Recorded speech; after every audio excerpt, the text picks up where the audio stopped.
নমস্কাৰ মই কষ্টুৰী বৰা আপোনালোকক সকলোকে মই কুহিপাত পেষ্ট্ৰিৰ গোটেইকেইটা প্লেটফৰ্মলৈ স্বাগতম জনাইছো আজি মই আপোনালোকৰ মাজত এটা ইম্পৰ্টেন্ট কথা শ্বেয়াৰ কৰিবলৈ বিচাৰিছো কথাটো এনেকুৱা হয় মই মোৰ বহুত কেইটা ভিডিঅ'ত আগতে ফ্লেক্সিবিলিটিৰ ওপৰত ভিডিঅ' বনাই থৈছো বা why we all need a flexible mindset হেতুৰ ওপৰত মই কৈ থৈছো কিন্তু কথাটো এতিয়া ফ্লেক্সিবিলিটিৰ লগতে আমাৰ কিছুমান ধৰক ৰেসপন্সিবিলিটি ৰিলিফ বুলিও আপুনি ক'ব পাৰে কথাটো এনেকুৱা হয় প্ৰত্যেকজন মানুহে নিজৰ দায়িত্ব নিজেই লোৱাটো প্ৰয়োজন নিজৰ কাৰণে নিজেই ৰেসপন্সিবল ডিসিজন মেকিং ডিসিজন চইচটো তেওঁলোকে লোৱাটো অত্যন্ত প্ৰয়োজনীয় কিন্তু আজিৰ যেটো সাম্প্ৰতিক সময় সেই সময়ছোৱাত বহু ব্যক্তিৰ জীৱনত ৰেসপন্সিবিলিটিয়ে খুব বেছি এটা মেন্টাল প্ৰেছাৰৰ ক্ৰিয়েট কৰে আৰু মেন্টাল প্ৰেছাৰ এনে ধৰণৰ হয় যে সেই ব্যক্তিজনে না হেতু শেয়াৰ কৰিব পাৰে না হেতু তেখেতে বেলেগৰ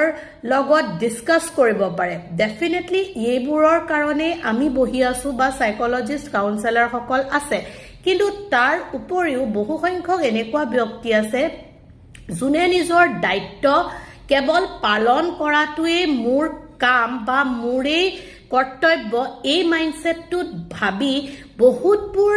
নিজৰ ব্ৰেইন নিজৰ মেন্টাল হেলথে ল'ব নোৱাৰা ৰেসপন্সিবিলিটিও তেওঁলোকে লয় তাৰ আৰত কেবাটাও ৰিসাৰ্চ আৰু কেবাটাও কাৰণ আছে যদি মই খুব বেছি এটা কওঁ হেতু হ'ব পাৰে মানুহৰ সেলফ ইগো বা বহুত ক্ষেত্ৰত মানুহে নিজক বেলেগতকৈ বেটাৰ বা মই বেলেগতকে খুব বেছি ভাল এটো দেখাবৰ কাৰণেও লয় নুলুৱা নহয়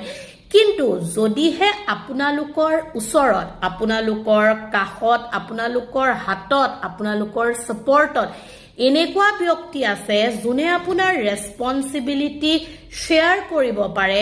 বা যোনে আপোনাৰ ৰেসপন্সিবিলিটি খিনি লৈ যোৱাৰ ক্ষেত্ৰত সহায়ৰ অলপ হাত সময় বিশেষকৈ টাইম দিব পাৰে তেনে ক্ষেত্ৰত কিন্তু আমি এটা ফ্লেক্সিবল মাইন্ডসেটৰ দ্বাৰা সেই ৰেসপন্সিবিলিটি খিনি শেয়াৰ কৰি বা সেই ৰেসপন্সিবিলিটি খিনি যাতে ললে বেলেগৰ সহায় ললে আমাৰো কিছু সময় ৰাহি হয় বা সেই সময়খিনিৰ সঠিক ব্যৱহাৰে যাতে ৰেসপন্সিবিলিটি খিনিৰ ক্ষেত্ৰত কোনো ধৰণৰ বেমেজালি সৃষ্টি নকৰে এই গোটেইবোৰ বস্তু চালিজাৰি চালে তাত কিন্তু আমাৰ নিজৰ গ্ৰোথ নিজৰ সাকসেস নিজৰ মানে